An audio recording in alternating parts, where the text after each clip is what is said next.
of you have seen this movie before? Raise a hand. Quite a few of you. We're not surprised. Actually, this is the third time we show it. It's the third time that we actually arranged the Bridge Forum, and we do hope that this message is starting to go through. And we are really, really happy to see all of you on this third The Bridge Forum that we arrange here. Yes, good morning and a warm welcome.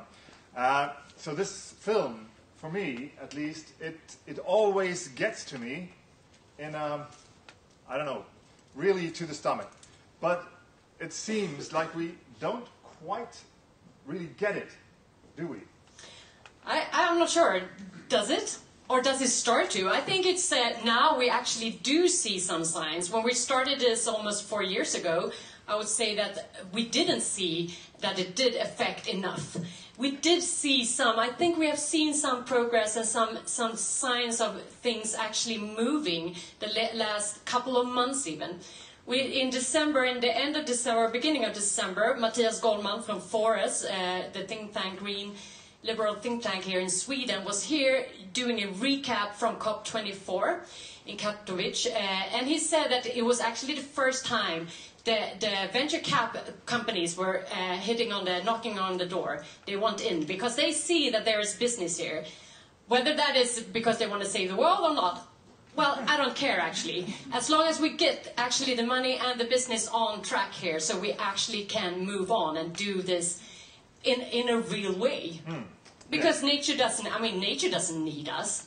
We need nature. We need to take care of this. We need to get it.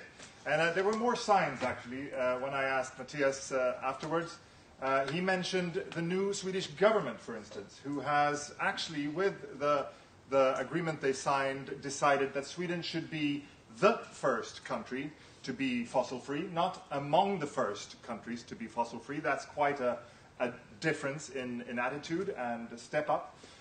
We should also, we also set the 1.5 degree climate goal as the first country in the world.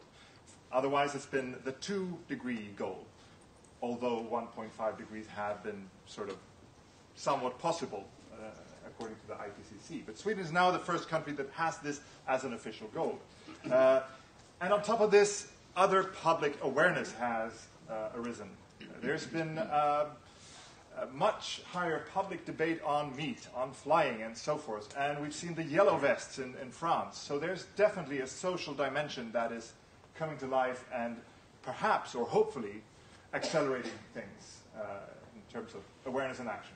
And I also want to say that when we started again this a couple of years ago, when we were talking about the UN SDGs, nobody actually knew what we were talking about.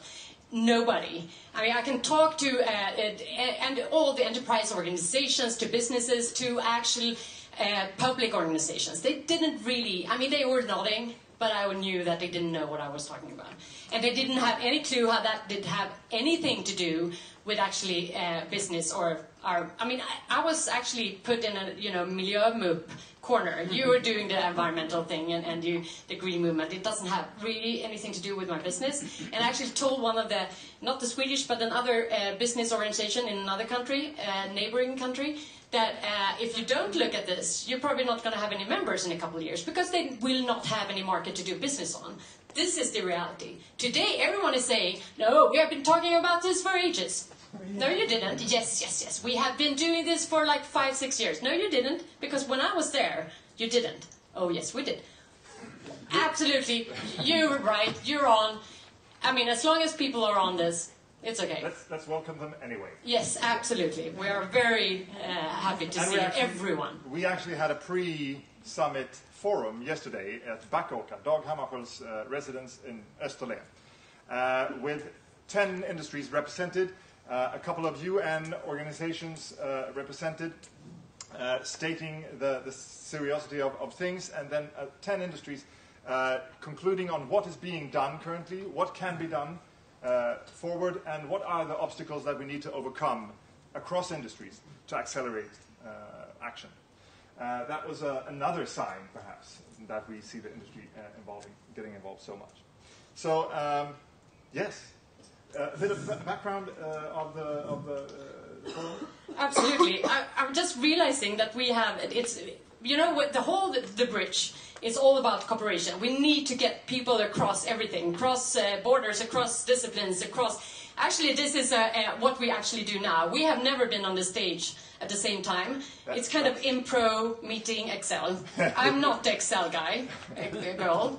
I hope that I have all but the right... I have a very good idea of what I shouldn't say now, because you said already. Just check them off. Okay, that's good. That's fine. I hope I don't say anything that is not in the... I hope so too, yeah. Yes. Okay, now I'm going to go back to what the bridge is. By the way, it's actually the first time I'm matching anything in life. But it's not my fault at all. So there's the first time for everything. Yes. For everything. So just going back a little bit about the bridge. The Bridge Forum was initiated by some great stakeholders around in Skåne and Denmark. We have the Invest in Skåne, Medicon Village, European Spallation Center, Max 4, Region Huvudstaden, CR Competence and Region Skåne. We are really happy for them actually starting this off, and with our partners on the other side. So we want to say a great thank you to you guys to actually making it possible for us to continue our daily work, which we actually do. We are working with this every day. This is what we do. Since we started the Bridge Forum, it's not just a summit. The summit is really a great event and we can meet all you guys, but we are working with these issues every day. We try to affect people through the Bridge Talks. The talks are inspiration, it's new science, it's new ways of thinking your business models. We want to see and really get your people inspired, how you can rethink your business model, work with other people, actually see that your solution actually could fit to something that you never thought about. We're doing the Bridge interviews where we invite business leaders and politicians to actually see what is demanded of their leadership to actually get their whole organization on board, to dare to have the courage to say maybe it's not only the black figures in your yearly annual report that matters. Actually, you need to do something else. Those people we put on stage through the Bridge interviews, we're going to end the day today with one of the Bridge interviews. We have continuing working with the workshops where we actually try to see the challenge, a true, concrete challenge. And you will see this afternoon. We have 16 actually concrete challenges around the world owned by someone who wants an answer to this. That's what we are working with here pretty much every day, to see who can we get into this, who has a stake in this challenge and can see that this is business for me, or I can bring something to the table to actually see that we can solve these problems. And we have been twice at the COP23 and COP24 with fashion and with stormwater resilience. The latter one was more about actually how can we cooperate to actually achieve new ways of thinking and new cooperation. Third summit, so we have done 2 Bridge summits so far, and ongoing. Yeah, and a growing Bridge network, basically. So all these formats are basically the Bridge platform, off of which we want to cause impact through action. So by understanding international needs or challenges through local stakeholders, we are actually now offering, as we call it, the Bridge region as a prototyping garage for other places' sustainability challenges. That is what we're going to focus on this afternoon. We will have 16 challenges, as Yasmin mentioned. They are representing, we've been quantifying them to a business or business opportunity value of a little over €1 billion per year. Now we wanted a whoa! But who's counting? I mean, but it's good to know that there is business opportunity in it, because then you know how much effort you can actually invest in pitching your solution to it. We are actually in this moment planning to do 3 workshops as a direct follow-up of the markets session this afternoon in Bangalore, in Lusaka, and in Sao Paulo. So I would like our partners in Bangalore. Where are you, Rupali and Swami? Hi. Oh, spread out. Very good. We don't match that much. No. Excellent. Thank you for being here. We're super excited, and in February we'll be arranging 2 workshops on two of the topics for today. And we also have Wika Kawina from Challenges Zambia, from Lusaka here, who is helping us engage stakeholders in Lusaka. So this is what will be happening this afternoon. The agenda, as a very brief, you have it outside on the screen. We don't have it printed, of course. So we will start the morning with 3 exciting talks. We will have a lunch, and after that, the 3-hour markets session, 4 markets rooms, 16 challenges, and after that, 1 interview, and after that, a future dinner. So those of you who haven't signed up for the dinner, there's still seats to be occupied if you want to. And to those of you who already know that you're going, this is your job for the day until the dinner, to bring to the dinner only 1 thought, your latest thought about the future. Just could be anything, really, but a thought about the future. Bring that to the table, and that's a good start. But we'll let you know more as we get there. Okay. Are we heading into the first talk, maybe? We are. Yeah, I think so. So, thank you very much for this. You're probably going to get a little bit deeper on what we do during the day. And we are starting off with really exciting 2 speakers. We were talking before that Jonas and I are the first time we are standing on the stage, and we are doing things a little bit flying and a little bit different ways of working. And this is what we actually face when we are trying to get people together to work cross borders, whatever borders there are again. We need to adapt to different ways of working. It's not that the usual suspects just get on with each other and do whatever they've always done. We need to see these new ways of cooperating. And I think the first session here is actually a very, very good example. It's H&M Foundation meeting huge ACCENTURE, and it just seems like, okay, and what does ACCENTURE have anything to do with reinventing the fashion scene? And so I think it's really nice to have the next speaker. So Jenny and Clara from H&M Foundation and from ACCENTURE, welcome to the floor.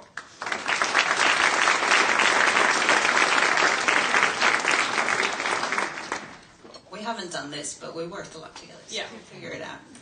Okay. What if we can find new materials in the clothes we wear?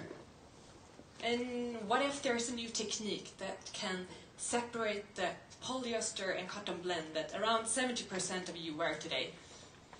And what if there's a new technique which enables you to only buy 1 pair of jeans? And what if we can reinvent the fashion industry? So these are the questions our organization were thinking about. And that's why we're here today, because we want to talk about Global Change Award, one of the leading innovation challenges for early stage idea, with the aim to reinvent fashion. But we also want to talk about partnership, and why 2 various organizations jumping into partnership together. So Jenny Persson here from ACCENTURE, and my name is Clara ALDERIN from H&M Foundation, and why we want to work together. I started off working and studying in Asian and African and Latin American countries within the fashion industry and its supply chain. And what's amazed me is that it's so complex. And also, I got scared because I understood the environmental challenges the fashion industry is meeting with its full supply chain. But I also met people around the world having great ideas. And I got interested in innovation. How innovation coming from all over the world can actually change the industry. And that led me into working at H&M Foundation. And I think many of you have heard about the H&M group, but the H&M Foundation, we are separated from the company, and we're a non-profit global foundation. And we're privately funded by the Stefan Persson family and main owners. this means that we have our own board, our own strategy, and the foundation's mission is to drive long-lasting change for people, communities, and the planet. And one of the projects that we drive is the Global Change Award. But since we're 9 people at the H&M Foundation, we work in Stockholm, and if we want to be a catalyst for change, we understand that we can't do that ourselves. We need partners.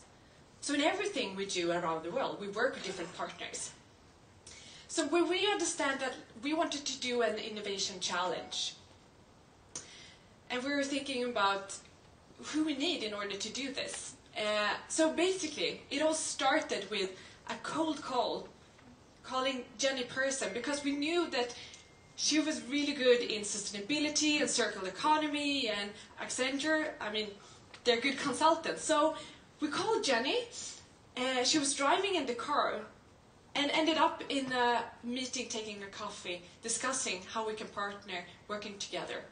And that's how it all started. And now, 4 years later, we have a successful partnership together with H&M Foundation, ACCENTURE, and also KTH Royal Institute of Technology. And before we jump into more details about Global Change Award, JENNIE will just put us in which context we're all in. And what's ACCENTURE doing in all this? Why Why are you here? Why am I here? And I don't come from a fashion background at all. I work for ACCENTURE, global consultancy firm. Foundation, you have 9 people. We're approaching 450,000 people globally. So quite difference in just size and ambitions. We work with strategy consultants, we work with IT consultants, and we work with the Fortune 500 companies and organizations around the world. Big, huge projects. You think, how does that connect with innovation? So I worked for ACCENTURE for 20 years. I don't come from a fashion background, I come from a sustainability background and development. I also have the fortune of, in ACCENTURE's, under ACCENTURE banner, do research. So I'm deep diving in collaborative models, new ecosystems. I'm trying to finish off a PH.D. We'll see how that goes at the end of the year. It's quite 2 different worlds meeting, this global consultancy of fast-moving, big decisions and then reflections in the academic corridors of Stockholm School of Economics. It's quite, most of the days these 2 worlds meet. But why are we doing this? What's our view, and why do we engage in saving the planet? So I think the movie today, I hadn't seen it, I thought it was great. We're at crossroads, and this is why I was asking, are we filming this because I don't want to swear, but it could either go to hell, quite frankly, or we have a choice. We also have the potential, and I believe in the potential of the future. If you look at 3 parameters, we clearly have a society in distress. If you look at the political situation, you look at society, and you look at the environmental issues we're facing. We're in a bad trajectory. We are producing more plastics. We're consuming more cotton, more water across industries, not just fashion. So the business models of today are on a trajectory with the population growth that's, quite frankly, not sustainable. And on the same time, if you look at what was Googled most last year, you can look up this movie, is how to board up a window, how to stop a wildfire, how long will it take to build that wall, how do hurricane forms. I don't need to continue, but those are the top searches. So clearly there's an issue. But I'm a positive person. So if you look on the other side, sustainability is really high on the agenda. And being here today, I feel a little bit like I'm preaching to the converted, because most people here in the room get it. But it's also high on the agenda of most corporations. You see it in the board levels, you see it in mission and vision statements, and you also see it in activities that are doing in the corporations, but also on an individual levels. The power of the consumer and the need for more circular models in everything that we do, how we transport ourselves, how we consume our food, what clothes we wear. So there's a big push also from the individual, which I think when these 2 meet, there's great opportunity. The second point here, and I'm certainly no IT experts, some fear that robots are taking over. Technology is enabling a lot of new entrants coming, established organizations going out of business, etc. And there are some bad people doing pretty bad things with good data. But if you look on the other side, And in the bright side of thing, on the crossroads, which I think we should be taking, there's also exponential opportunity. The ability that we have with technology to track and trace and to gain information and to make decisions that are much more educated on an individual basis also leaves huge opportunities. And the last one is, the last point here, money talks or purpose rules. I'm passionate about the mindset. We sit in a system today very much driven by profit and revenue in a quarterly report mindset that is very hard to break out of. So I think decisions are made on the metrics for which we're striving today. But on the same side, we also see more purpose-driven companies arising. We also see the previous big giants that have been stuck in the quarterly thinking starting to make decisions that are more purpose-driven and defending long-term strategies that 10 years ago was quite frankly hard to do when you're a public company. So I think there's lots and lots and lots of positive things happening, and I believe in obviously on the right side of that crossroads. But to do that, we need innovation and we need to collaborate. We've created this mess together. We need to figure it out together. But that's easier said than done. And who makes the first move? So to start with, what we want to talk today about is innovation, but also collaboration. And with innovation, I don't mean innovations to tweak products and ways of doing it. I mean completely disrupt value chains, completely rethink what fashion is, what food is, what travel is. And I think the example we bring today is fashion, but I think this is a universal problem. And I don't think it's industry specific, nor do I think it can be solved within one industry. So this working together, and I love the word ecosystem. It has become a bit of a buzzword, and what do I mean with that? Collaboration has always been collaboration. Corporates work with NGOs, and how do we do it? It's been very transactionally focused. How can we take strengths of each partner? How can we make it cheaper or better or faster? Ecosystem, in my mind, is redefining how we think about value. So it's redefining value doesn't sit within the organizations working together, it sits in a system. So you need to think about, am I comfortable collaborating with the ambition of making others more successful, others richer, happier, more innovative? And I think that mindset, that if you put into that, you also get that out. But it's not bilateral, and it's in a system think. And if you compare it to biology, we could talk about being a parasite or working in symbiosis. And I think it's easier said than done, but I think it really defines how we approach the way we do things. And then if you take this ecosystem think, and you apply it to the need for innovation, I think that's when it gets exciting. And I think that's why I love working in the Global Change Awards, because it gets these things to meet. And I think the example we want to show today is in fashion, but it exemplifies from our learning. And from our perspective, it's a tiny project, but it's not. It's global, it's huge, and it's really exciting. And I think we want to bring inspiration to this as an example. It's fashion, but I think it applies to anything. So do you want to tell us what this Global Change Award is? Yeah. And I mean, with a background then, with Accenture's knowledge where we are and in this crossroads, after that call, we understood it was a good fit.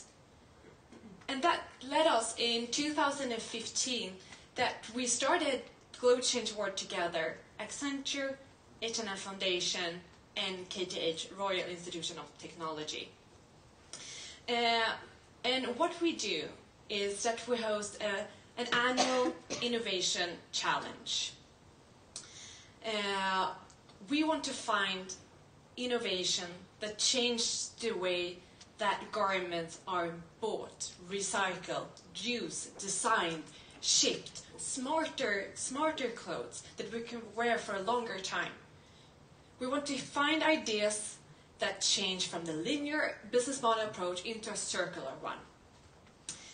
So every year we pick 5 winners, and together with Accenture KTH we host an accelerator program for 1 year, and we give the 5 winning teams a share of €1 million.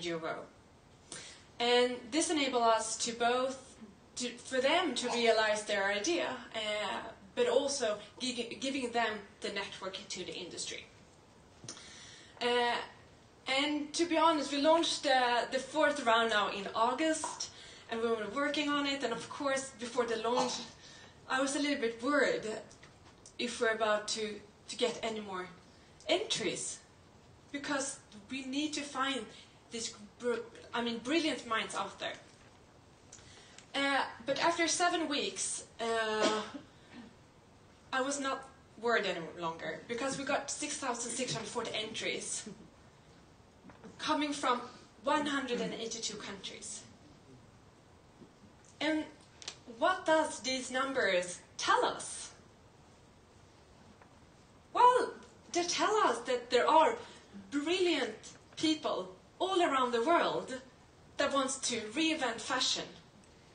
And we know that all around the world there are local ideas and want to join our journey. But for you to get to know them a little bit better, I'll show you a movie of our work together with the Global Change Award winners. I think about innovation as part of the creative process that we all need. So innovation around sustainability is going to be something that we look at and say, that was a turning point in our life where we said, this is going to matter. And that's why this Global Change Award is such a wonderful program. The Global Change Award is an innovation competition where we are looking for innovation at its earliest stages. We name 5 winners every year, and they share a grant of €1 million and access to a 1-year-long accelerator program.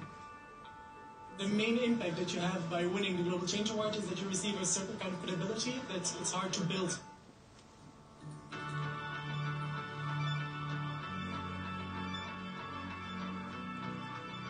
The applicant can be anyone. It should be anybody that cares about the planet, that cares about the future. I really appreciate what Global Change Award is doing for the fashion world, because it's expanding the conversation around what fashion is. The group of people that you meet through GCA is unparalleled, and that was transformative, I think, to our growth. We want to have diversity, we want to have a lot of different teams, different ideas coming from different places. It's one of the success factors in the Accelerator program. We can use science to come up with new solutions that can clean up the overall industry. We actually don't know who we're looking for. I think that's the beauty of innovation. It can come from anywhere and from anyone. I think other innovators should definitely apply to the Global Change Award because they support you in every way that is possible. They will not limit you or try to change your idea. They will just help you find the best way to make it happen.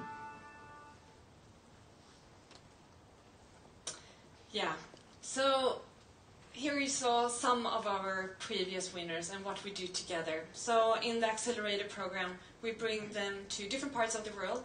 Last year we were in Stockholm, in New York, and in Hong Kong. And the aim is to give them the network that they need to scale their idea and to realize their idea. But talking about innovation and who we're looking for, I mean, this is a broad term, so just to give you some example. There are ideas within tech and digitalization, new materials, new business models. We have Unspun,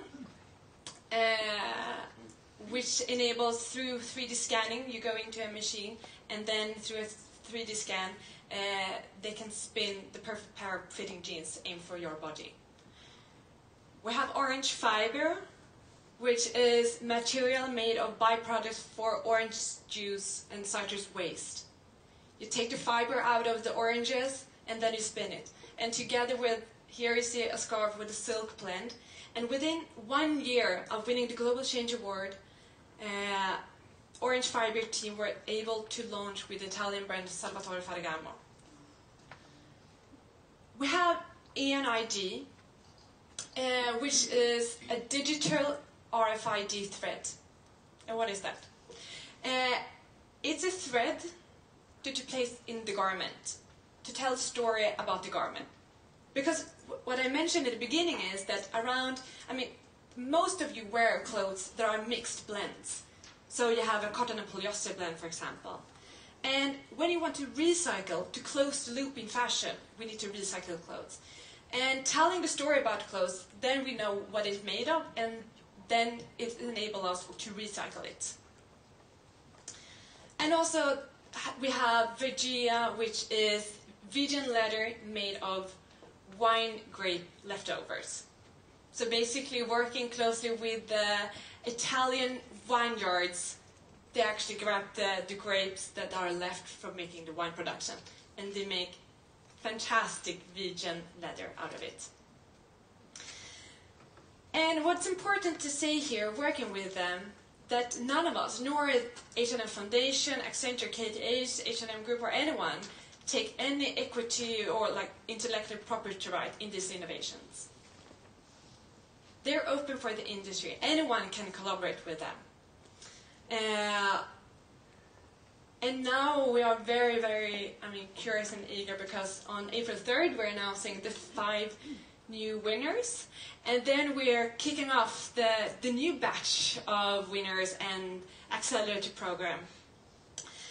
But how do we actually succeed in working in this with our different partners? I will let Jenny describe more how it actually works. Yeah, because it sounds easy, and all these applications come in, and how do we make it happen? And to build on the story that you said, I did get a call from another colleague of yours, Eric, and said, do you want to change? Do you want to create the Nobel Prize for fashion? I said, okay, is it money involved? How do we do this? How do we even set this up in our systems? And what do we do? And we literally had a coffee, and the idea was come out of H&M Foundation. And we sat around the table, and we said, well, if we get 100 applications from around the world, that would be awesome. If we reach the Nordics, let's try and get out. The first year we launched it, we got close to 3,000 applications. So it was just like, whoa, how do we even select? So it was literally, we embarked on a journey that we didn't know where it was going to end up. And I think that's a key takeaway. You have to start somewhere. But it's not easy. We're a huge consultancy firm. It's a small foundation. It's a university in academic terms, in all senses of the word, and I know there are academics in the room, so you'll recognize the difficulties of collaborating. And then we have close to now 10,000 innovators globally. How do we make this work? How do we make this ecosystem that I mentioned before make an impact in an industry? So we try to boil it down from lessons learned and define what are it's real difference in mindset. It's less structural, and as Clara said, we don't have contracts. It's no money exchanges hands between the partners, and that's quite a unique setup. And it's not easy to define what you get out of it each year. So there are 7 winning mindset. I'll pick out a few that are relevant for this. First and foremost, we all have the same purpose in mind. We all have the same objective that we want to do. We go about it different ways. We want to completely revamp the fashion industry and disrupt that value chain. And that we're all coming from different angles, but it's that one purpose that joins us together. The second one, and this was the most personally difficult one, stop planning the strategy process. And I'm a strategist, that's what I do. I advise company on their strategy. And we set a strategy, and week 1 we had to change it. So literally we were engaged to give some coaching. We didn't have the accelerator program at all when we started.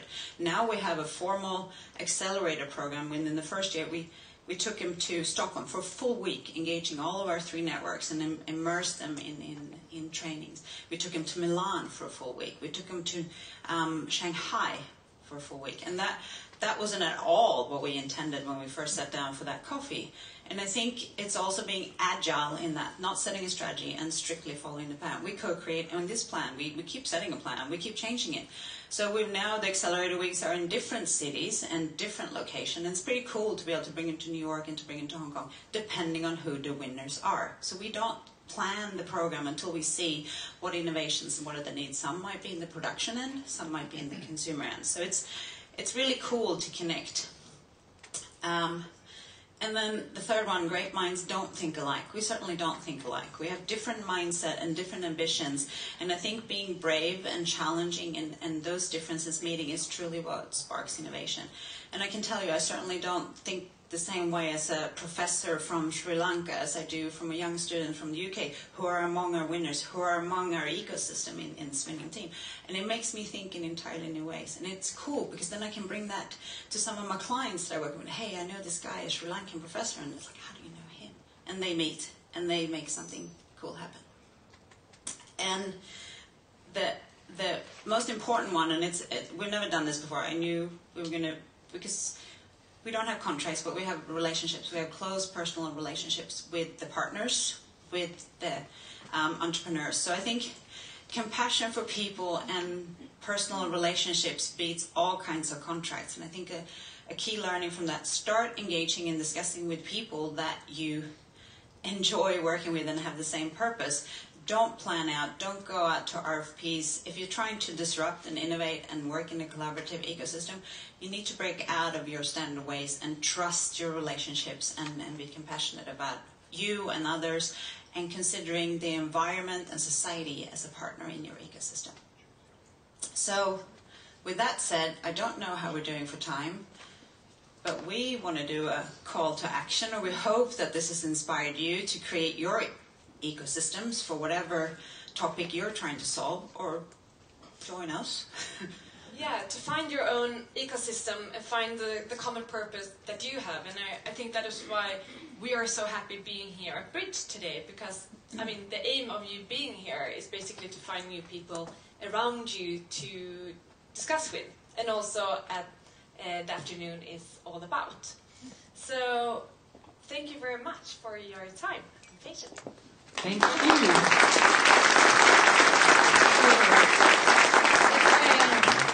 It's really exciting. I mean, you're really pointing out a lot of strategies that we really enjoy. I mean, just saying that skip planning, that's my kind of cup of tea. And I think it's really interesting to see how you can actually meet and understand the different worlds you are coming from and finding new ways. Again, I know that you mentioned it, but again, I mean, how was this meeting? How did you get you on board? And I mean, could you tell us a little bit more about this? Because I think this is a good lesson to actually, when you see someone you want to work with, how do you actually convince them to get on board? Whether it's a huge company, as ACCENTURE, or a small one, we know that this is not it's not easy every day. And I mean, you are mentioning KTH. The research and academia, how do we get them aboard? We have very different time plans in our lives. So, could you explore? I think also, as a person, I gotta say, this sounds really cool, but in the back of my mind, it'll never work.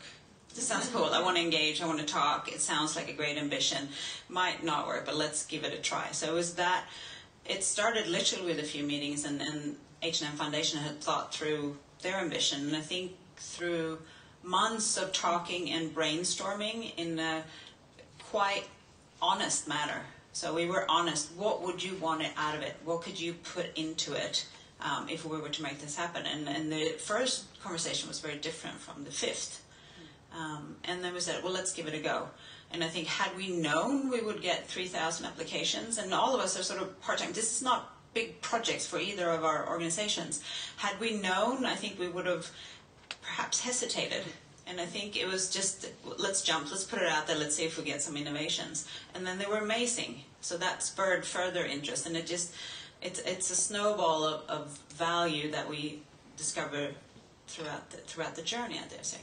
So being brave, daring to at least try it. Coming back to the brave and actually dare to listen. I think that's a thing that we have kind of lost, that we need to actually sit down and listen to each other and actually have that time and have the courage to take that time and not only see that this is have a strategy or plan or, you know, an Excel doc. And you wouldn't get me on that meeting, so... just to point out, it was very difficult taking this back to my leads at Accenture saying, we're going to do this. Well, how much will we build them? We're not going to build them anything. In fact, we're going to put in stuff. It's just that mindset that I was referring to before.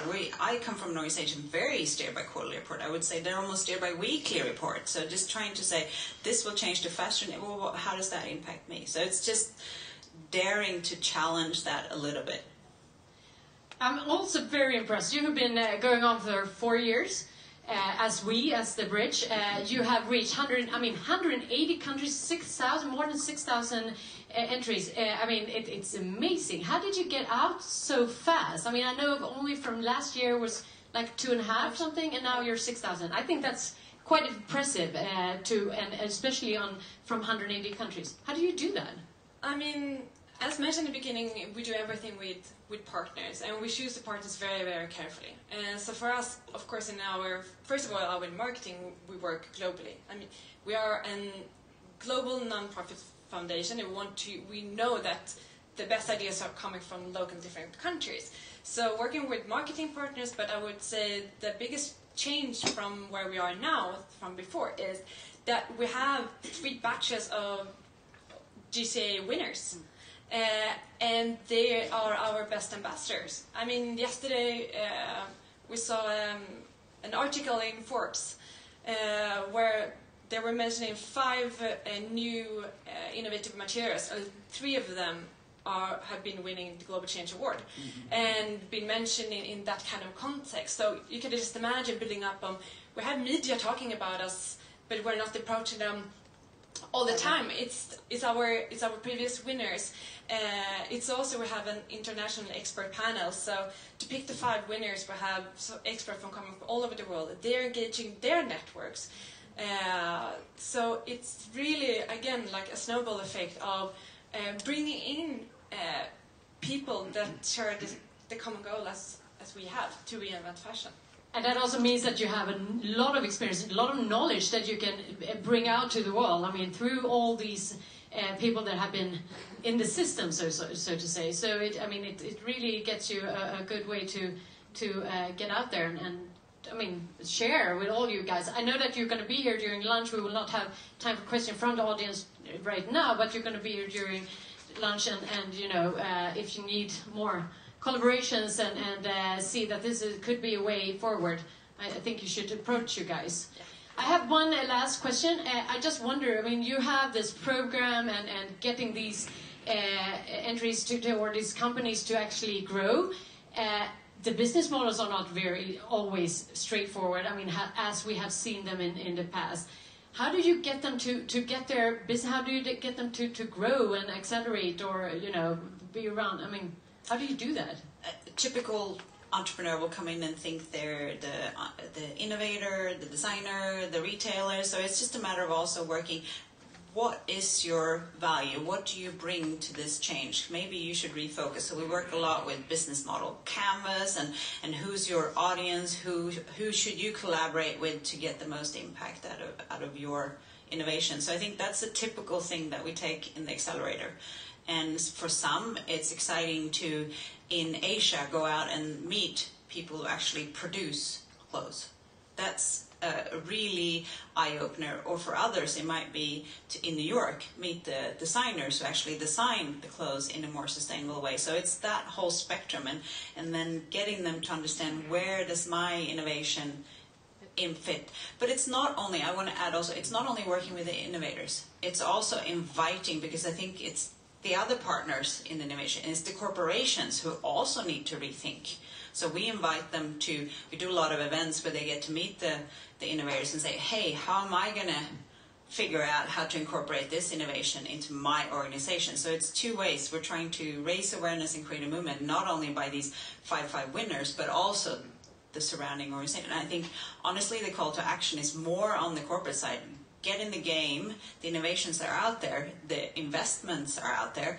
It's the corporations that need to tweak how they absorb and really gain value from working with these innovations. So we're excited, as you can hear, and we know we're out of time. And we are as well. I think it's a great opening example of how you can work, how you can actually think disruptively, how you can work with other people, maybe not necessarily in the same branch or same discipline or whatever. Actually reach out, listen to people, what they say, and see, maybe we can do something together, because you are not alone going to be able to work these huge challenges by yourself. So that's what we just leave with you. And I want to thank you. We don't buy any presents in particular, but we do have a cooperation with Barnfonden, which is child fund in Sweden, and we are giving you, we have bought solar lamps to people needing of this. Perfect. Because maybe they can be our future entries into this. So these are the envelopes for you. It's a proof that we actually did buy those. Thank you. Thank you very much that you can be here.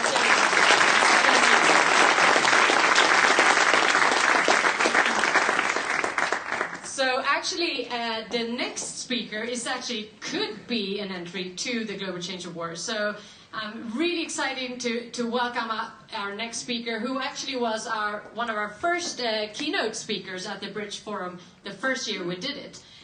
So welcome back to Sweden, Antoinette van der Berg, trend forecaster and creative director, founder of Relove Foundation. So please, the floor is yours.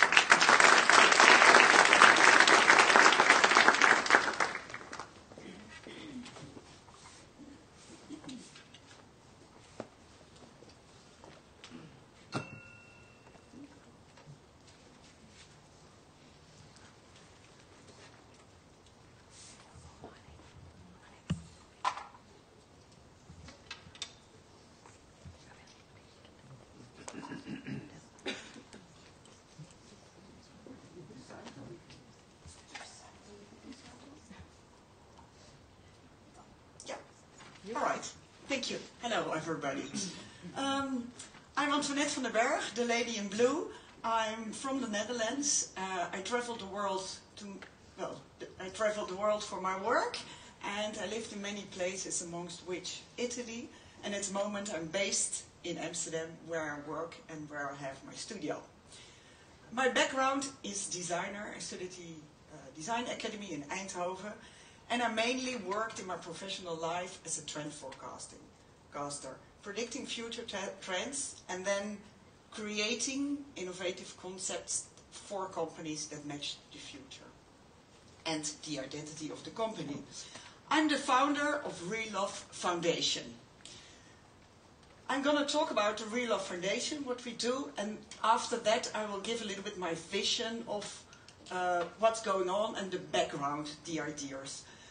The main thing is Relove fashion. What is going on? Fashion is polluter number 2 in the world. Polluter number 2. Probably the most people know it, but to me it was really shocking, and I realized that the inside crowd knows this, but in general a lot of people don't know.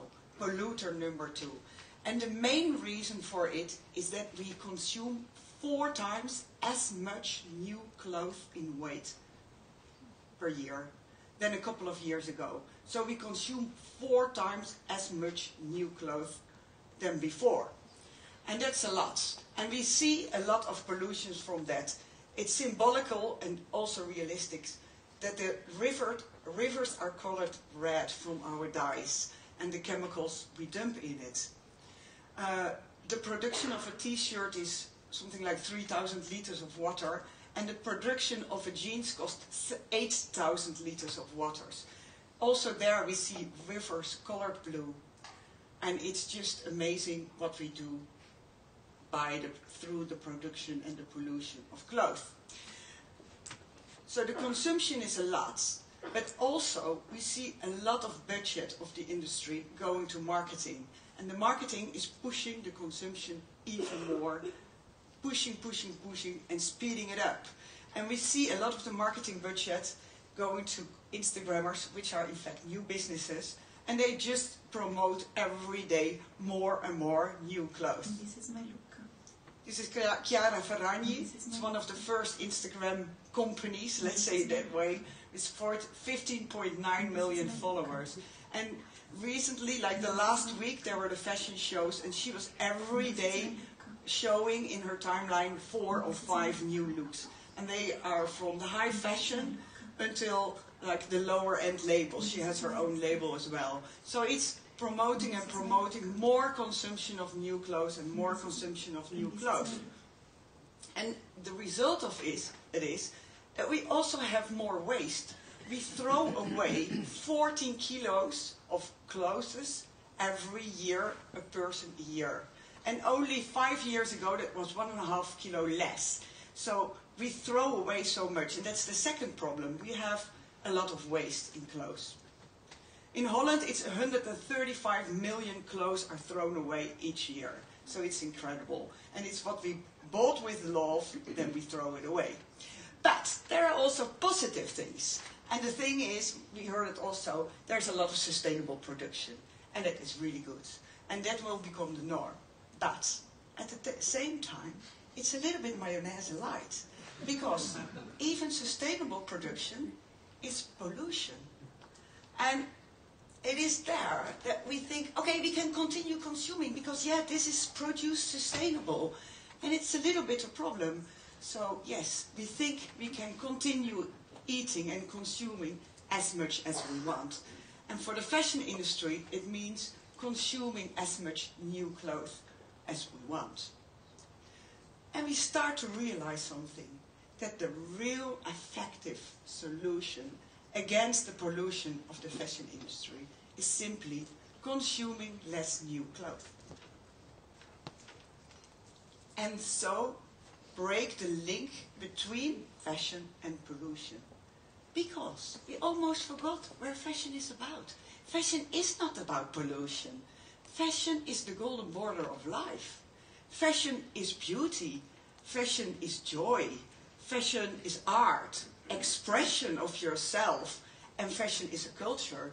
And we almost forgot that because it's all the time about all the black things in the fashion industry. It's like there's a black dust around it with the pollution, slavery, modern slavery even didn't mention. And it's a shame because fashion is the golden border of life. So it's time to bring back the love in the fashion industry. And we can do that. There are positive solutions to break the link between fashion and pollution. And that solutions, those positive alternatives are reuse fashion, retouch fashion, restyle fashion, repair fashion, and repeat fashion. And how logical are they? Reuse, buying second-hand and vintage. Retouch, when you have something or when you have something used, change it. We almost forgot that. But if we look through the whole history, it always happened. Even in the musea, we see like garments and they're like all changed from one person to the other. Or if you don't like it anymore, you change it. For example, my top. It's reused. It's an old wedding dress. It's worn only once. And it's retouched. I took the lower part off and it's a really nice, I think at least, top. So reuse and retouch. We forgot about that. Restyle. If we have a party Saturday, we think, oh, I go shopping. No, it's strange. You can see, look at in your wardrobe. What do I still have? And how can I wear it differently? At the same time, we all have this problem with time. Everybody doesn't have enough time. We go shopping the whole day, we don't find what we have. In our wardrobe, it's just there. So restyle it, use it in a different way, and then repair. Repair? Nobody does it anymore. But that's strange. Same thing. If you have to go and buy something, or you buy it on the internet, it seems to be really quick, and then it's the wrong size, you have to bring it back, all those shit. If you repair it, it's just you bring it, you get it, you pick it up, and it's done. So why not repair it? And the last one is repeat. We have seen on the red carpets all the time new things, the Instagrammers, new things. Why can't you repeat it? So these are the things that can be done to re-love fashion. The first time I spoke about it was in a presentation, a trend forecasting in Seoul and Paris. And then someone of the bridge spotted me, and I came to the bridge. And I said, okay, yeah, I will speak about that, but I'm not a sustainable person. I'm a trend forecaster. No, it's fine. We like to see your context. But I thought, let's do some more research. So I started researching, and I found out that the consumption was 4 times as much, and more things.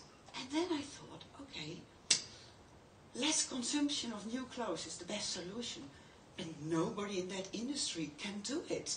And I understand because they have economical interest in selling new things. At the same time, I was promoting to all my clients the purpose economy and to see what their qualities and powers are in order to solve solutions to solve the problems in the world. I was like, okay, finger on you, Antoinette van den Berg. You don't have the economical interest. I love fashion. I never did anything really in that industry, although I was wearing reused and retouched clothes for over 20 years. So I was like, you're the one who has to do it. and I started promoting We Love Fashion. What we do is we promote, stimulate and activate less consumption of new clothes. That's the main thing. Yeah, that's the foundation. I just selling two things at the same time. Let's first say so I started promoting, stimulating and activating less consumption of new clothes with We Love Fashion. And then after the first year I was like, what's the concept, what am I doing? I worked on funding, everything, and in the end I made a foundation that was the best system. And in the way doing it, the first time, at first everybody said, yeah, you're crazy, this is impossible. And then I realized that when I met really big people with a big vision, they said, you have to do it, and this has to be done. So these people also became the board of advisors, and the first one is Herman Wijfels, key figure in Holland. He has been the president of a huge bank. He's a big philosopher. He did cabinet formations. And he's in the sustainable world for a long, long time. So he's with us in the board of advisors, and also the big designer. And he's a really nice mind. He has Marcel Wanders. So it's like we are with good people around. So what does the We Love Foundation do? We promote We Love Fashion, and that is promoting, stimulating, and activating less consumption of new clothes, with positive solutions, reuse, retouch, repair, restyle and repeat fashion. And what we in fact do is we work together with companies. We use the companies to communicate the concept to their clients. So it's more like PR or in their thing, or even activated directly in their company. And that can be labels, that can be shops, magazines, institutes and governments. So it's all the time looking, what are you doing, what can we do, and how can we include this in your business. We have the first projects now, and we are really pleased with it, because the first one is the government of Holland. And they really liked our concept. They said, well, nobody is doing it, and we see it so important that the habits of the consumer is changed in less consumption. It's the most effective way. We like to fund you. We don't have funding. We can give you projects. And that was even better, because we want to be active. So we're doing 2 projects with them. One is really big, and it's this one. It's We Love Office. And it's the philosophy is that we want to change the industry from the inside. One of the sources are the magazines. So we make an editorial with We Love Office clothes, which is reuse, repaired, also like office shirts with buttons which say repair fashion, things like that. And it's all going to be very stylish, but also really not practical, but really on the point for now. We do the styling, we do everything, photography with top photographers, and then we do the editorials, go to the magazines, the newspapers, so they can be publicated and they can go around the world. And also we include Instagrammers, etc. Together with that, we do a little tour with a truck behind the car with a little collection to show, and we go to the 4 biggest cities in Holland, where I do a talk and show the clothes, and so making it also like really active. And then of course we go to really cool offices, the ministry, and leading people, but also the secretaries and everybody. So they start doing it, and they send the message out as well. Another one, also funded by the government, is a project where we we work together with the advertisement company Ogilvy, and it's about the best prevention against breast cancer is regular examination, and it's about love yourself and respect what you have and take well care of it. And it's the same for the We Love Fashion, take care of what you have. And these two we mingle in a campaign to protect the breast cancer, and we communicate with a vintage shirt a kind of message to keep that conversation open. So it sounds a bit double. I can't tell all the inside because it's still a secret, but it's about two messages that are equal, kind of, communicating, and one can help the other, and so sending out the good messages. And the third project we are doing as a product, I thought about it already a long time, and it's a classical product. It's completely natural, and it keeps preserving clothes longer. I can't name it what it is, but it's a really cool product. So it makes, yeah, it takes care that you can keep them very good in a longer time. And that product we're going to launch with a very cool a kind of cosmetic perfumery label. And there's going to be on a royalty, and the royalty is going to fund my foundation. So that's a really good concept. Then beside that, we have a lot of fashion in the studio. I have like 20 meters of vintage and retouch, and it's like the think tank. So I have like, for example, now I have a lot of Paul Lauren and Lacoste shirts, and like, oh yeah, and I can do this and I can do that, and then I invent a concept how with those labels we can promote real love fashion and that it's good for them, and then we are looking for partners to do it with, and also reaching out to the companies and see if we can make it all happen. So it's because at the moment they are not calling us like, can you help us selling less new clothes? So that's the way we do it. But it's a really nice, tricky, strange way, and it works. So we also have a business model for H&M thought about. We supplied for the competition, second time. The first time we didn't win. Now I don't know. So we're in the goal. Yeah. So, all right. So far, Real Love Fashion and the Real Love Foundation. Now I'm going to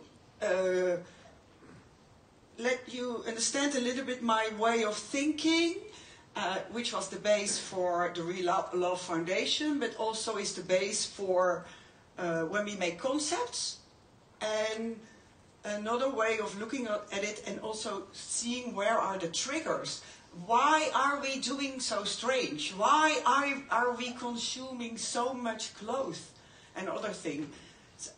I think that the main reason for it, and I call it mindfuckers, there are things we just simply think probably wrong, but we all think like that.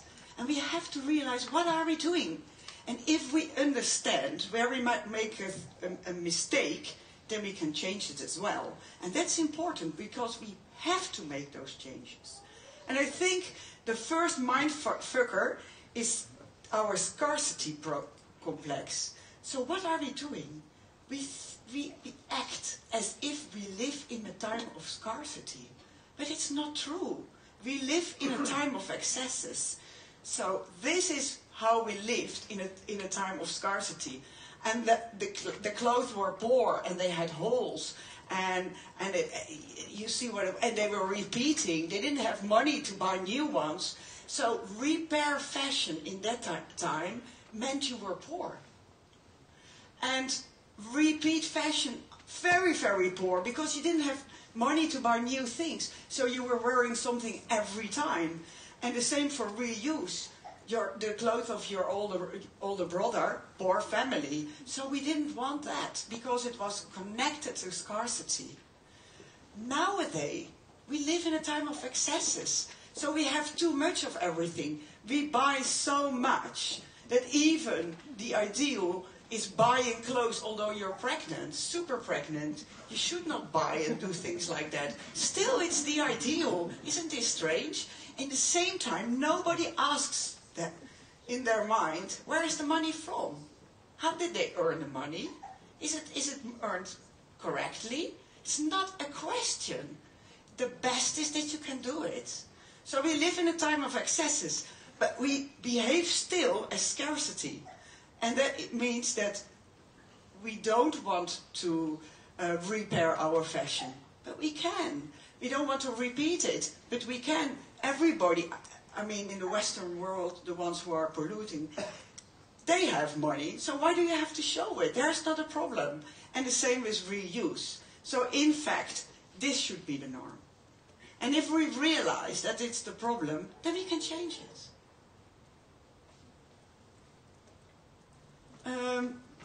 In fact, this one is based on the mindfucker number 1, and mindfucker number 2 is money dressing. So what we do is we show that we have money.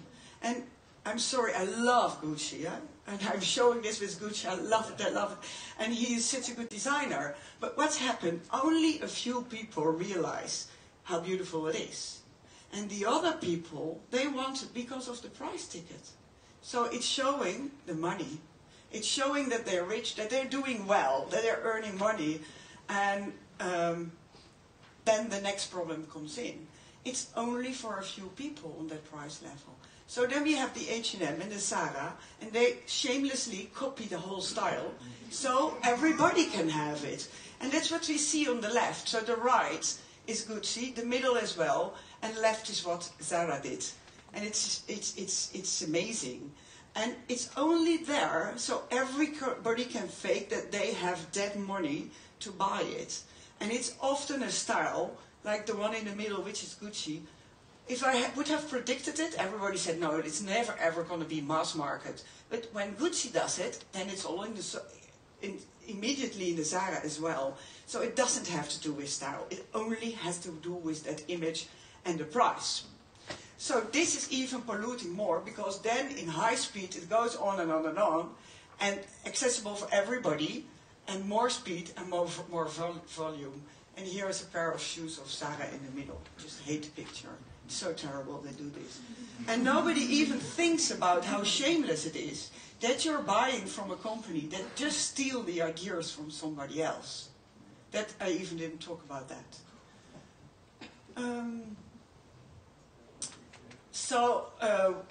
Mindfucker 3 is the speed, and that's the marketing system and the Instagram.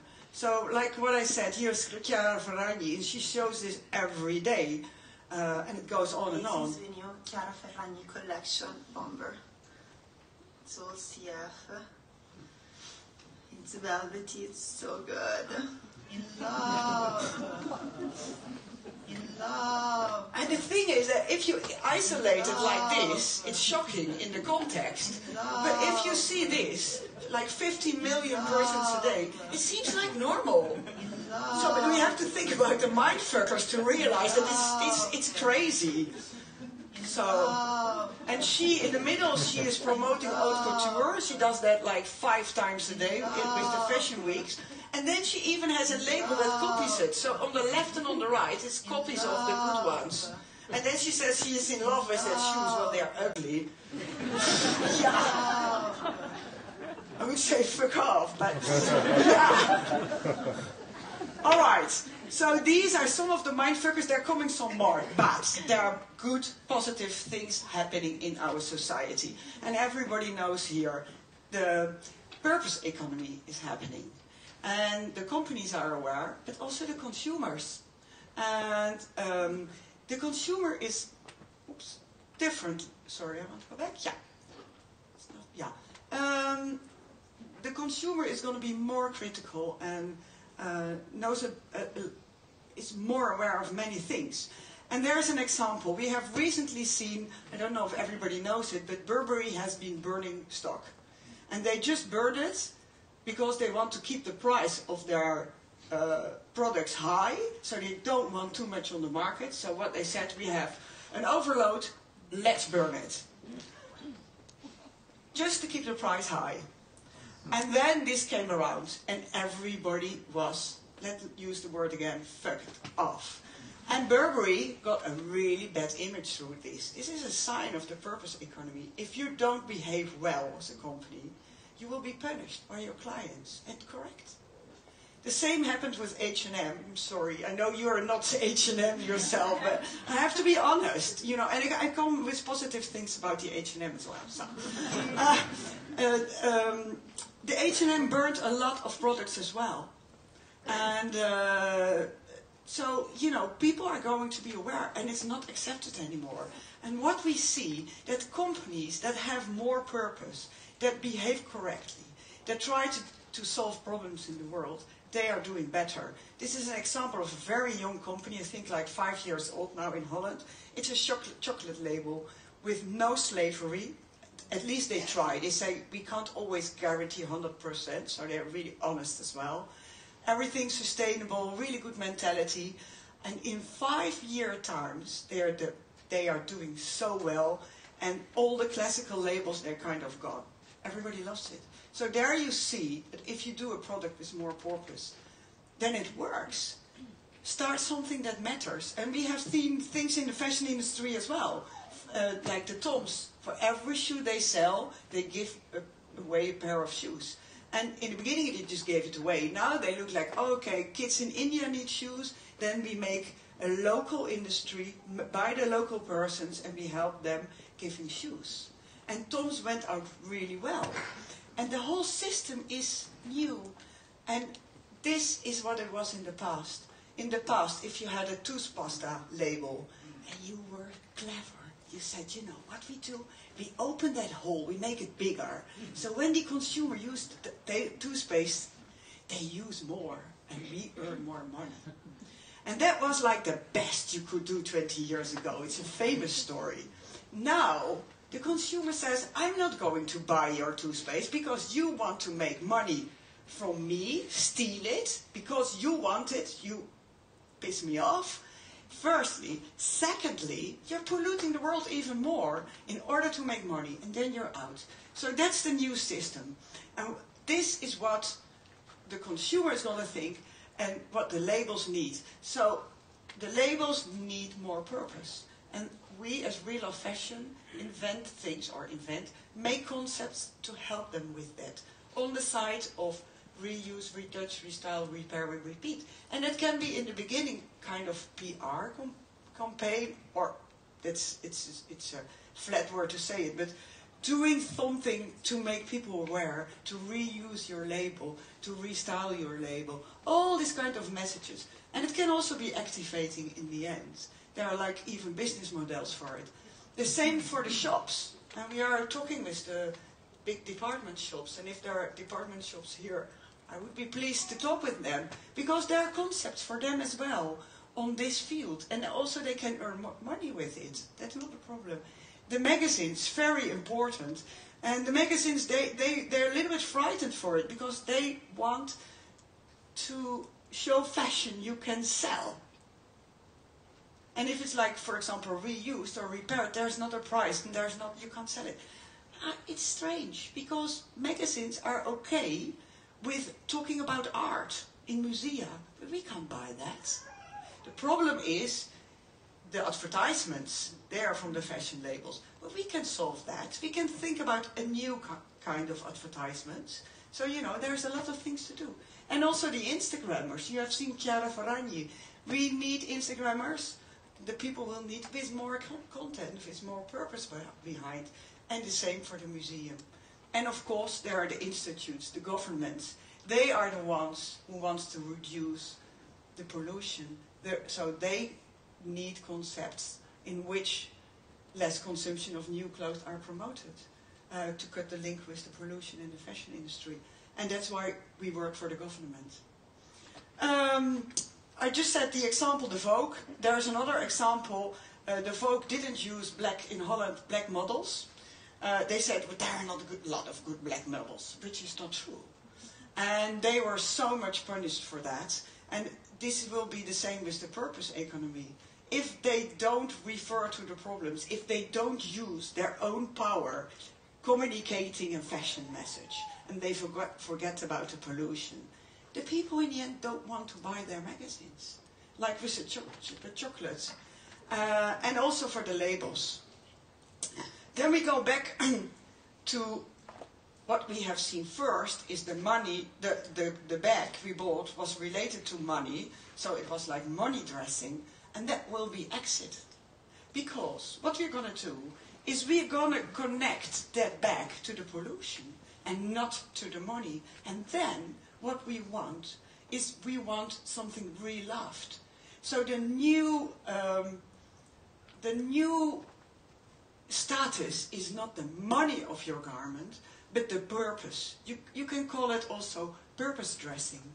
So real love fashion will communicate that you care for your environment, and that will be seen as much more positive than money dressing. It's a little bit like vegetarians. You do it because of the animals first, but now you do it also for environmental reasons. And socially, that is much better accepted. It's not where you do it for, but that's the way the system works. And the same with reuse, so vintage, but also repeat. And we see, for example, Kate Middleton doing that. So she's repeating fashion, and everybody loves it, and it's correct. And here I have an example of myself. It's a pink wedding dress. Everybody said, when I bought it, you go too far. Now it's like Dolly Parton. But I made it shorter, and it's really nice in the end.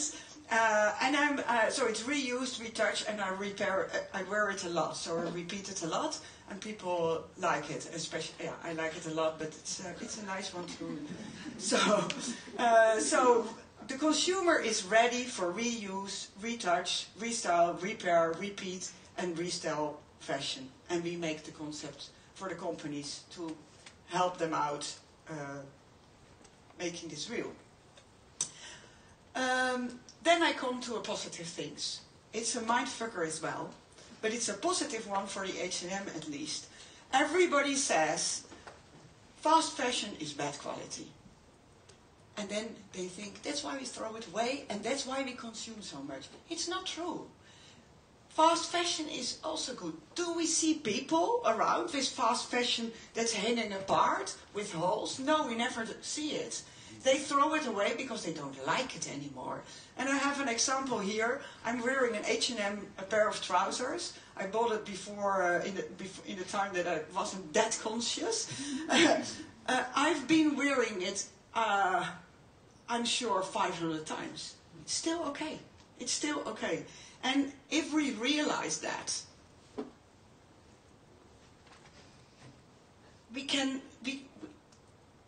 if we realize we throw it, fast food fashion isn't bad quality, then we can reuse it. So it's another mindset, another starting point. And it's a lot of fast fashion around, and waste especially.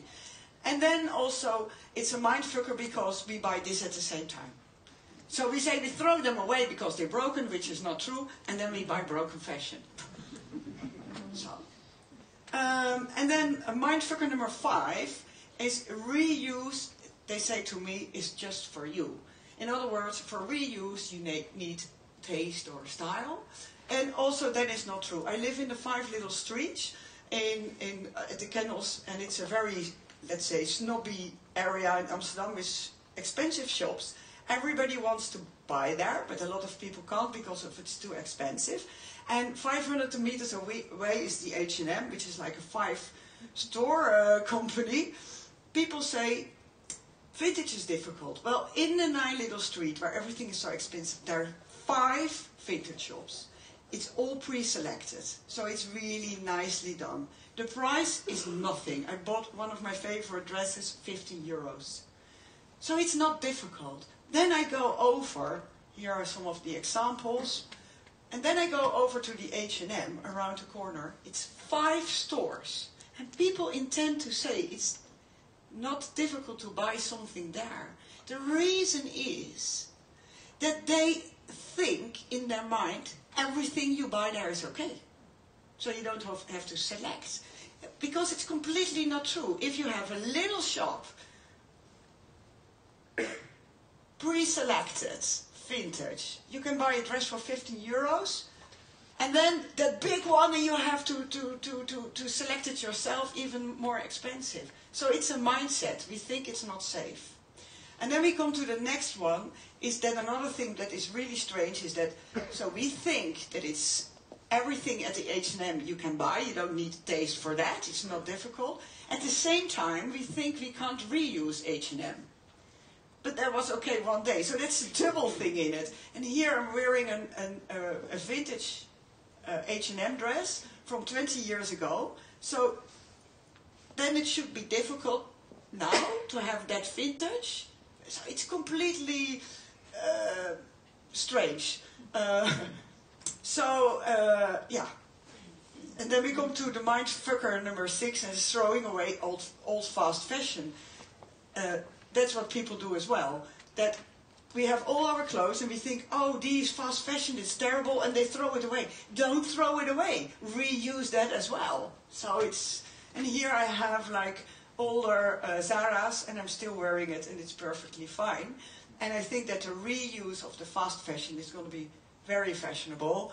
And here is a very big blogger. He's actually a fashion designer, and he's wearing an H&M. And I have to say, that's why I recognize it, so it's amazing. And then another mindfucker is that we better buy the basics. It's time already? Okay, the basics, so that's not true. I go quickly. Yeah, and then I just finished with this one. There will be new concepts, and that we don't follow only the high-end labels, but that we look at ourselves. And that we wear what we feel. And if we do that, we don't have to buy new fashion, but we can use what we already have. And this is an example. If you're feeling sad, you wear black. And this is a girl who just lost her father that day, and she wears black. And it's the same when we go marry, we wear white. It was virgin, and it communicates a message. And if we do that, we don't have to listen to the speed and all the trends of the high fashion, but we just do what we feel, and we look at what we still have. So I got to finish there. Thank you. Even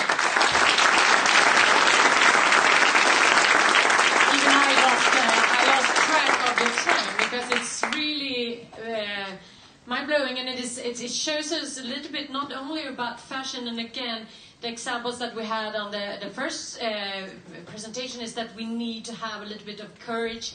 We need to rethink things. We can't just go into the same old patterns anymore. And I think that accounts for the fashion industry, but also for everyone else. Everything that we are talking about here, and especially when you start working this afternoon, rethink how you think, and open up for new things and thoughts, and bring this with you. I mean, your thoughts could be applicable to so many different branches and ways of rethinking how we consummate and everything. And I think that once you, what I call the mindfucker, that one you're gonna detect, let's say that way, and then you start thinking positive and what you can do. And how you can make positive, beautiful things out of it. Thank you so much. We don't have any more time for questions, but you will be here during the day, so you have the lunch and the afternoon and the evening to grab hold of you and discuss what can we do with this knowledge. And maybe we will see you in the competition later on. Thank you again. Oh, you forgot the question. The floor is yours.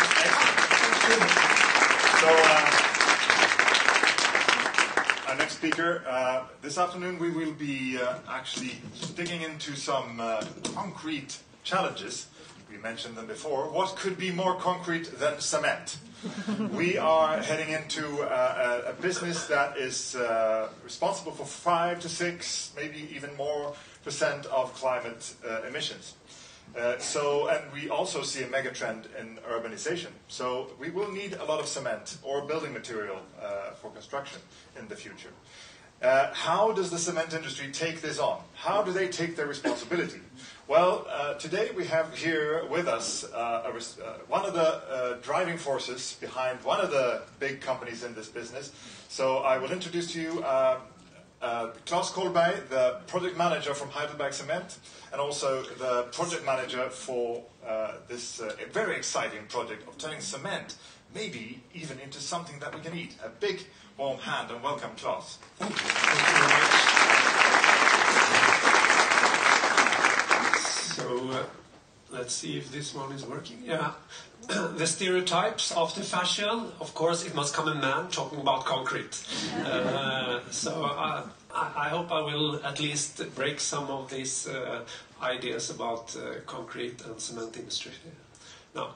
So I will talk about sustainability, protein production with microalgae in perspective of the industry I'm representing, which is cement industry that I've been working for 17 years. I've been based in Africa for quite many of these ones, in Gabon, in Tanzania, and South Africa.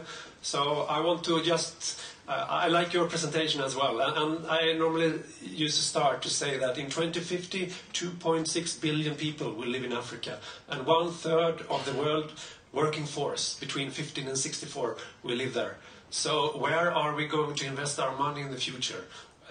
And those people who have come to Sweden now, that will have the competence, know the culture, know the languages, etc. We really have to use those resources in Sweden, all the big companies, because we will export our equipment to Africa in the future. So I just want to give that message as a start. Just a few megatrends. We have invented and investigated quite many of them, but to put the cement industry in its perspective, maybe you don't know very much about our industry, so I will take you through it very quickly.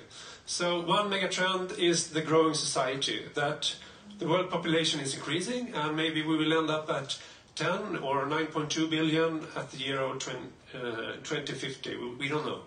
The other big trend is urbanization. We see it just looking out of the windows here, but it's not here, urbanization. It's globally an extreme trend. And today, a little bit more than 50% are living in the cities, and we are maybe 7 billion people today. In 2050, 70% will live in the cities. But then we are maybe 9 or 10 billion people. So basically, in 25 years now, we will build cities for another 3 or maybe even 4 billion people. So how, and those cities must be sustainable. This is an extreme challenge for us.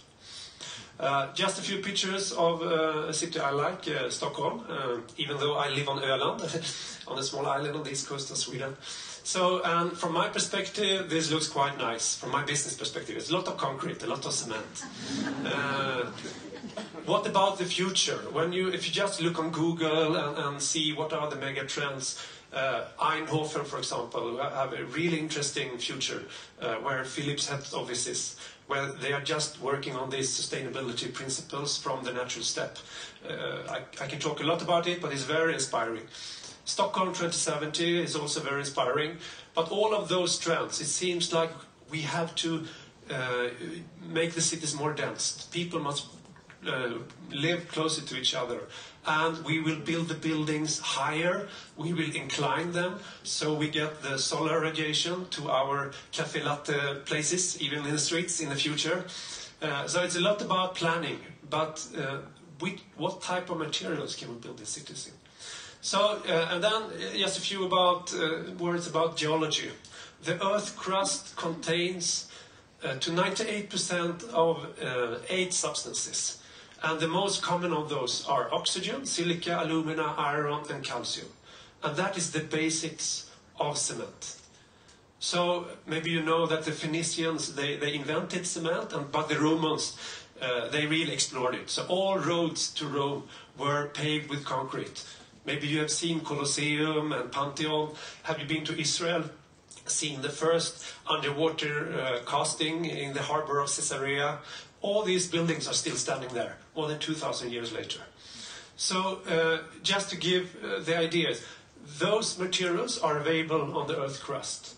Biomass is fantastic where we are living, but there will be a huge competition on biomass. And there is not a chance that those volumes to create those cities is there. We have to play with these raw materials, basically. And just to show that on another picture, you know, concrete, the difference between cement and concrete. Cement is the powder, that's the glue in the concrete. And then you add water and aggregate and sand. And then you get this nice wall, as you can see here, on my left side. Or the building that they're constructing out there. You know, that is the concrete. And basically, just to see on this graph, the X graph there, I'm an engineer, so that there are 10 potentials on the X graph. So maybe there are 100 times more concrete than wood and steel and bricks and masonry. So it's no chance that we will replace this with something else. We have to find out what kind of material on the Earth crust can we play around with. And then on the Y graph there, you see the price, US dollar per ton.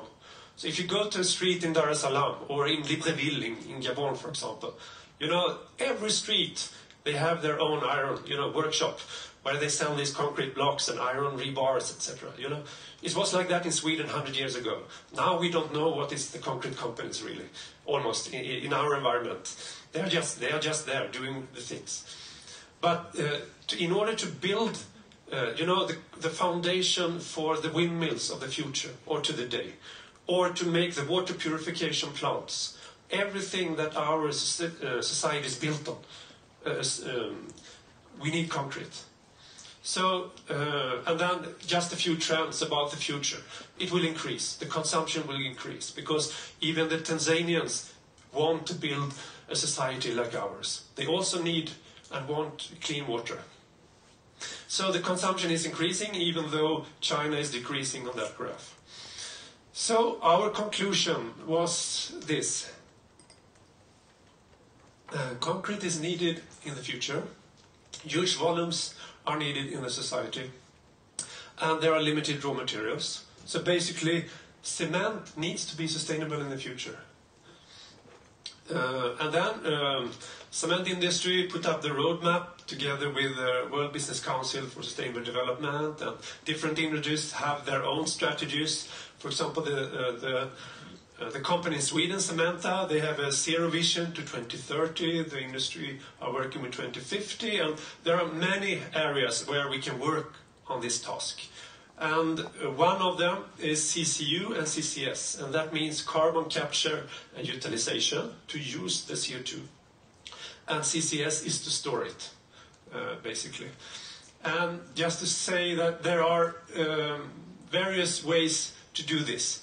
The CCS, carbon capture and storage, will be needed. That's our evaluation.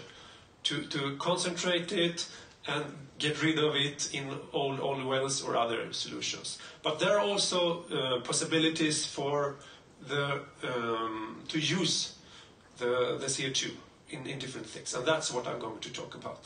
So then, to understand the cement business, what is the challenge here? I just want to talk about this graph a little bit, because this is the cement industry. Basically, we are taking calcium carbonate, which is limestone. It's CaCO3. And the whole business idea, the whole technology is that we have to heat it up to 860 degrees, because at that temperature, CO2 is emitted.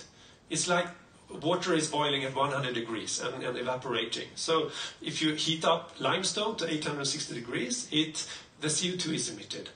And if we take 1.6 ton of limestone and then we heat it up, we get 1 ton of cement, and the rest is CO2. So that's unfortunately is the whole business idea. And there's no other solutions as we know today for this. Then 1 minute on microalgae. You know, I'm an engineer, so I knew nothing about this a few years ago, or 10 years ago. So I learned from my university colleagues that microalgae, they are the origin of life. You know, they created the atmosphere we are living in. You know, we heard Julia Roberts in this fantastic film, as we started with, yeah. You really get the feeling about this one. And so they are basically more than 4 billion years old. And they are unicellars. So they are duplicating themselves in a very efficient way. And they produce, you know, we like to talk about forestry and so on, but they stand for more than 50% of the oxygen production globally. And we know, the scientist knows about 50,000 of them, but they believe that maybe there are even up to 700,000 of species of algae. And what they are doing, they take the solar radiation, they take CO2, they take a little bit of sodium and potassium, and what is coming out is oxygen and biomass in an extremely efficient way. So we realized this, and just to talking about innovation and so on. In the factory I used to work, we saw the challenges for cement industry, and then we were very inspired by a business model called FSSD, Framework for Sustainable Development. Maybe you heard about the natural step. So we work with those people, and basically what you are doing is that you are envisioning your future. In the future, our cement factory will not violate the 4 sustainable principles. The social one is trust, and then there are 3 other ones. I will not go into details, but they are very simple to understand. And then you are doing backcasting. You see, okay, the cement industry on Öland looks like this right now. And then you brainstorm about what kind of ideas can take us in direction towards sustainability. And then you prioritize the ideas. Does it go in the direction towards sustainability?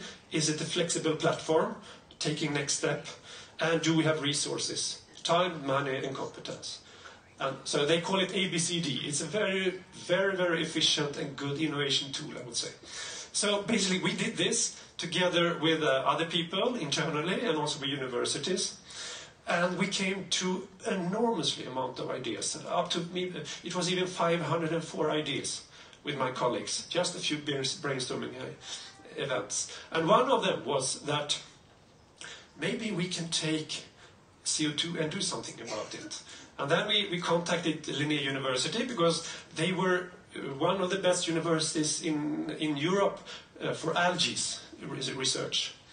So and we had no money. My colleagues, we started with a master thesis, actually. So a guy came to us, Brage Frick, and then he built a small photobioreactor in the basement of the university. And then we had no money, so okay, we get a little bit money, so we went to the paintball club in Kalmar, bought their second-hand compressor, small diving tubes, and then I drilled a hole in the stack in the cement factory and compressed 50 bar of flue gas in the diving tubes. We drove them to the university, and then we bubbled our flue gas on one side, and on the other side we took ambient air, and it was growing enormously quick in the flue gas, while it didn't in the ambient air. And then we compared with pure CO2 with flue gas, and it was the same thing. So, okay, this was really interesting. You know, so we applied for some fundings with KK Stiftelsen and some other to build a pilot.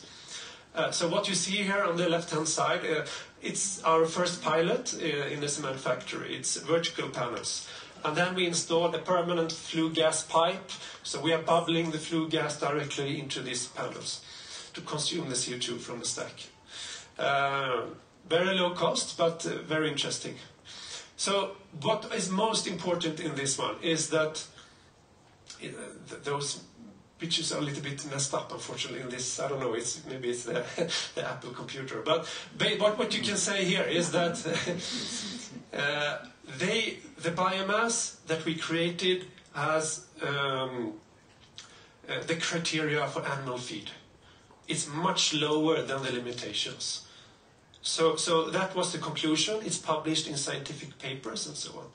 So based on that, I went down to a conference in Heidelberg talking about that we wanted to install new windmills in our quarry to be independent on renewable energy. And then I did a short presentation about the algae product as well.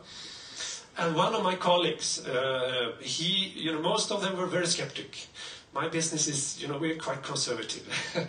but one guy, he really thought, this is cool, this can really be something.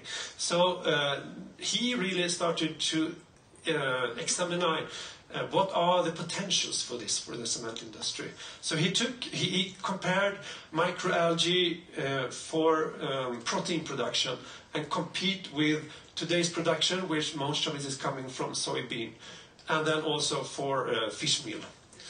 And basically they are quite similar, the qualities, but the CO2 footprint is much better in the microalgae production. And so for CO2 it's an advantage, but much more important, according to me actually, is that in those closed photobioreactors we use no pesticides. And you know what is happening. They are cutting down rainforests in Brazil, putting up this soybean production and spraying a lot of pesticides. And in those photobioreactors, we use seawater for these algae. In the soybean production, they use groundwater. There's a lot of irrigation needed for that one. For the microalgae production, there are no leakages of fertilizer. We are adding a little bit of fertilizer, but all water in our harvesting system are recycled back again. And you know how much eutrophiation is coming from the agriculture. So, and also for the land use, the yield for microalgae are up to 50 ton per hectare. You know, we use microalgae, we can use everything in the microalgae. But if you compare to maize or something like that, you know, the corn, the plantation and then the fruit itself or the vegetable and how much you're using on that one compared to the protein in the microalgae. So it's extremely efficient in that way. So we analyzed and checked how is the market for microalgae, because cement industry, we have huge volumes of CO2. So in order to make, and today the algae market is there. You know, it's cosmetics and also for nutrients and the vitamins and, you know, omega-3 and so on. But that volume is only 10,000 tons per year. And in order to be interesting for the cement, it must be a commodity market. So we have to go down in price and find where can the market be exponential, much, much bigger. So basically what we are aiming for is to replace the fish meal and the protein in that production, but maybe also in the future food. But gradually we will go via the animal feed supplement, which is now based around 20 euro per kilogram, but we will go much lower than that one. So the feed market has good potential and acceptable price. So the aim is how can we reduce the cost for algae production with a factor of 10, because that's basically what we need to do.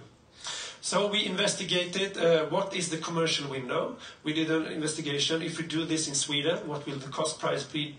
Then we compared to Turkey, and then we have one factory in Morocco.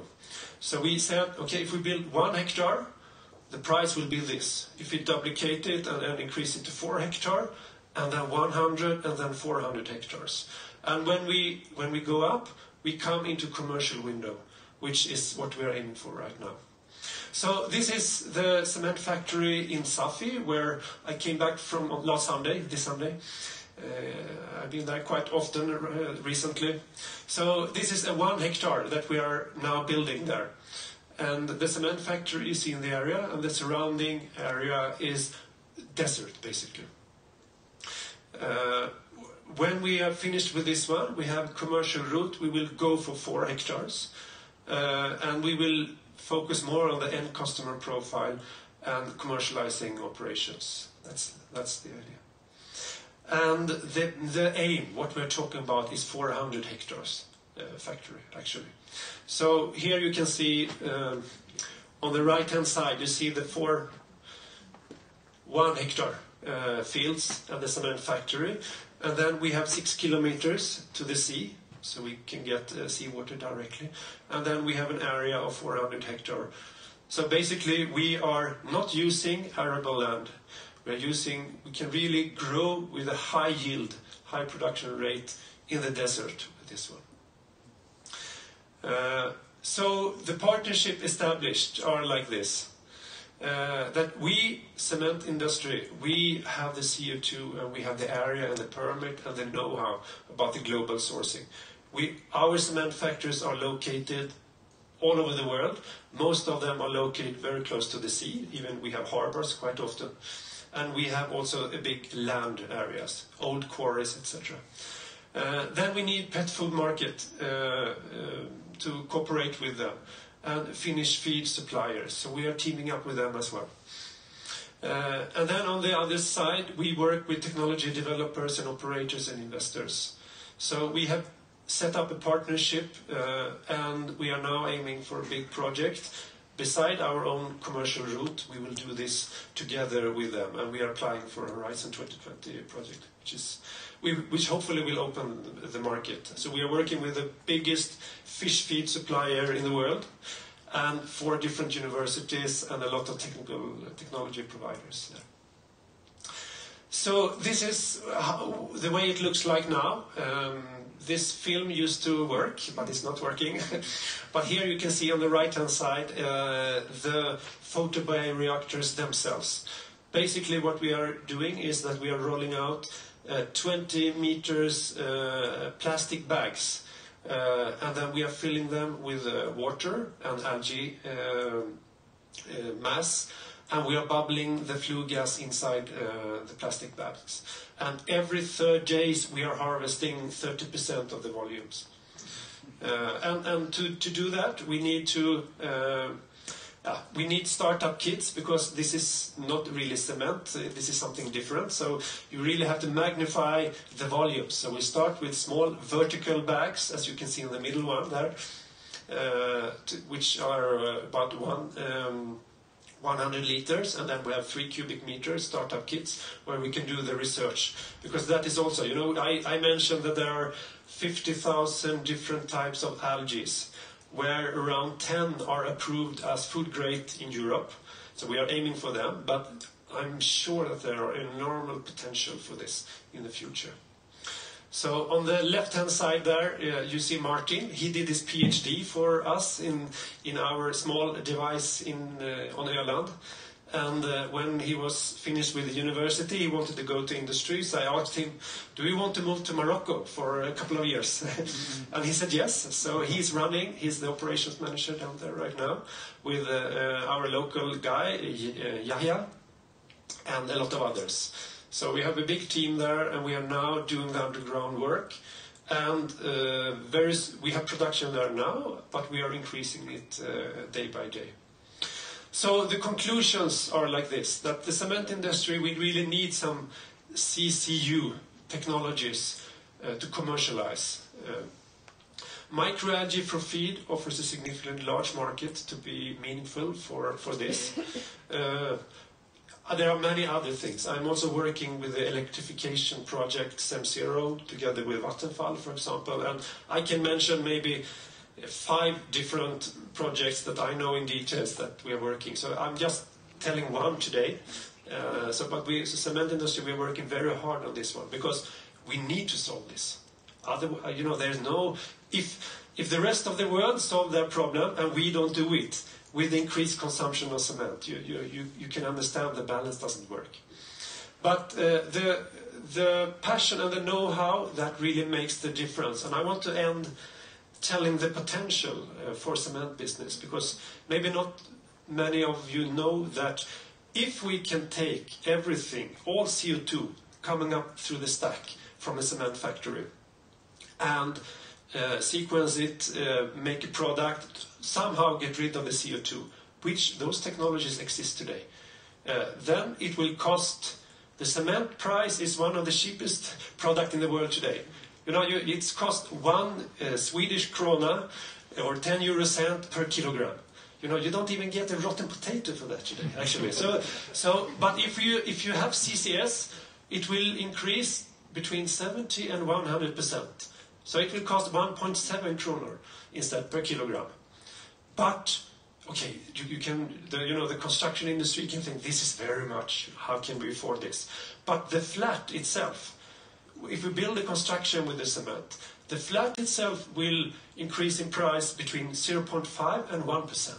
So if you buy a flat for 400,000 euro, that means 40,000 euro. And if you just change the furniture in your kitchen, that's rich. And with this interest rates on the banking now, it's 60 euro per year to get CO2-free flat. So you know, we really have to understand that there are potentials now. The consumers must demand from cement industry and say that we need this now. And there are other huge potentials in this works as well. So I used to finish my talks to quote Astrid Lindgren, my favorite author that I read for my 4 kids. She used to say that all great innovations in the world started first in one person's imagination. So that's really the case. Thank you. Thank you very much. Thank you, Claes. Yes. Thank you so much. There's no mistake in your energy and passion for this project, and it's refreshing that you share it with us. So thank you so much. We've been talking about reducing the climate effects from various activities or industries. But you're doing that as well. You're reducing the emissions that you cause, but you're in this case actually taking back some emissions. So carbon capture, is that, I mean, when you reduce, you can go to zero, but when you take back, you can go to infinity. Is that really the case? The more we do here, what's your take on that? Yeah, the potential is that if cement industry install technology that really is possible today, it's just a price tag, and get rid of the CO2. We store it, so the legislation will be there, we know where to store it, etc. It's also possible, the Norwegians are doing it today. Then every casted concrete wall or building or bridge is then going back to some part to calcium carbonate. So basically this is one of the few technologies to clean the atmosphere. Bio-CCS is also to run a biofuel power plant and take all the CO2 and sequence it into the ground. But my feeling is that the biomass in the future will be too valuable, so we will not burn biomass for electricity production and heat production in the future. So it's a theory, but it's not the real case. So then it's basically only cement industry who, in a big scale, can clean the atmosphere and reduce the CO2. So there is really potential there, I would say. A future vacuum cleaner of the... Something like that, yeah. What? So basically, instead of being a problem, cement, we are the solution to clean the atmosphere. The more cement consumed in the world, the cleaner the atmosphere will be for CO2. I like your pitch. And so what happens to wood and steel in construction? Is that totally out now? No, I always say we normally used to compete with other building materials, but it's a cooperation. You know, steel will be needed in the future, wood will be needed, and they have really good ambitions with the steel industry really trying to get rid of their CO2 from their process. It's a fantastic project called Hybrid in Sweden that SSAB and LKAB are right. So I work together with those people also, and I really hope that they will succeed. The same thing goes for wood industry. There are really interesting evaluations and development in that industry. So we have to work together. That's my idea. But you will be less the black sheep of that family in the future, as it seems, and you seem to be happy about it. The grey sheep, maybe. Yeah, everyone, perhaps the grey sheep. I like the nuance of that. Claes, thank you so much for sharing this energy and the ideas and the hope and inspiration. Of course, you also get the proof that you have now contributed to some family in India with a solar-powered lamp for reading. Fantastic, thank you. Thank you so much for coming here. Yeah. And please have a seat again, and I will ask Jasmine to come up on the stage again. A warm hand.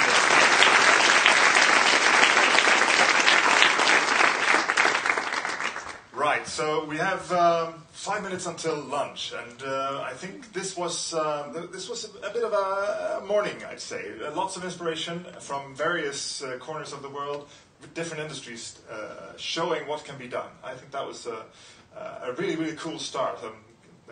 Stocking up on tools, how to do things in the future. And you can tell that everyone has mentioned or been close to, it's all about courage, being brave, actually opening up your mind, and I think this is what it's all about again. So do that this afternoon and during lunch. Open your mind, talk to people that you didn't know you had anything to do with, actually, and see how and why you should cooperate. So I think that it's been examples also of those talks that I was mentioning before. Those talks that we have here and in Lund and other places where we actually give you inspiration. So we'll keep you posted. There are lots coming up during this spring and next fall, of course. So that's what we do every day. That is what we'll be doing this afternoon. Actually, the Heidelberg Cement Challenge is one of the challenges to this afternoon. Where we are aiming to we're looking for takers of dry algae protein some 20,000 tons, I think, we ended up with in the large scenario. So anyone up for grabs there or have ideas what to do with this protein, Klaas will be there to help you ideate. Yes. So instructions for lunch. Yes, we will have lunch will be served out here in the lounge, and the lunch both today and tomorrow comes from companies. Today from Root Food here in Malmö, and tomorrow from Spill. They are working actually with gathering that food that usually had been thrown away to reuse, not reuse it, but use it instead of. That's what we do here. But actually, you don't have to be worried if you don't. You get full and you have food over, because we are working closely with Food to Change that will pick up all the rest, and they are actually doing something with it that it could be used again. So that's how we work here. We try to walk the talk the whole way. I hope that you will see we try to waste manage out there. So please throw your things where it says plastic, paper, whatever it says. Because otherwise I'm going to stand there and try to divide the garbage. I don't want to do that. So anyone who got hungry during this last sessions and actually are aiming for dinner tonight, that we mentioned, free seats left if you want to sign up. Eileen in the purple dress. Where are you? Outside right now, but you won't miss her. Purple dress, Eileen, she'll take your sign up. Yes. That's for dinner. And for this afternoon? 1 o'clock here again. And you will get really thorough instructions on what's going to happen in the markets. That's where we're going to walk the talk, and you guys are going to help us and see what can you provide to the table, where are your opportunities, and what's going to get you up in the morning. We can put it like this. It's a bit of an experiment this afternoon. We've done it before, but not this size. So you might see yourself as our microalgae. We're trying to make things grow with you this afternoon. But please be patient and be engaging and come with a happy face. At 1 o'clock back here. So have a nice lunch, mix you up, and I see you in an hour. Thank you very much.